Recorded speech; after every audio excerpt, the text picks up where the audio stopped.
iltapäivällä Sammalniemen leirikeskuksesta. Minun nimeni on Eetu Huhtala ja olemme tulleet katsomaan afrikkalaista tanssia. Tämä on hyvin harvinainen laji Suomessa ja varmasti rankka. Pian pääsimme haastattelemaan tanssia Heidiä.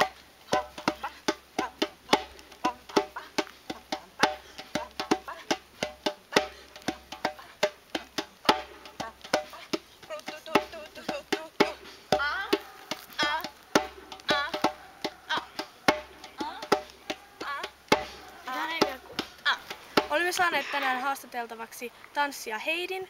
Ja Heidi, kauanko sä oot harrastanut tätä lajia nyt? 5 vuotta kohta. Okei. Onko tää sulle enemmän harrastus vai elämäntapa vai kuinka usein sä harrastat?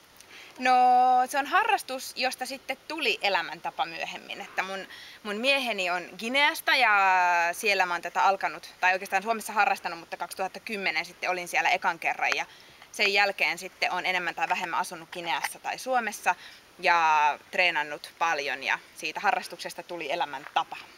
Onko Suomessa yleensä tällaisia tanssiryhmiä tai seuroja, joissa harrastetaan Afrikan tanssia vai onko se vaan niin kuin joku seuroja, jotka on perustanut tällaisia pieniä vai onko jotain kuuluisimpiakin isompia ryhmiä?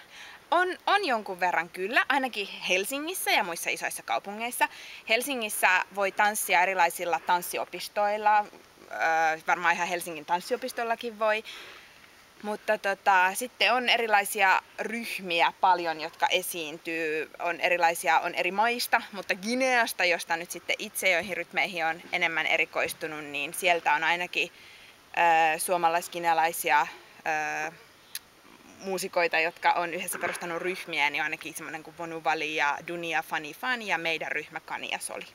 Missä sä käyt harrastamassa, jossain salilla vai minkälaisessa paikassa? No aina vähän riippuu, että jos me meidän ryhmän kanssa vaikka treenataan esitykseen, niin sitten me treenataan siellä, mistä me löydetään treenitilat. Kesäisin voi hyvin treenata myös puistossa, ulkona.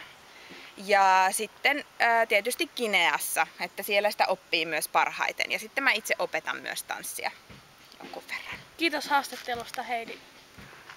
Kiitos. Olipa mukava laji tuo afrikkalainen tanssi. Kiitos seurastanne. Minun nimeni on Eetu Huhtala. Näkemiin.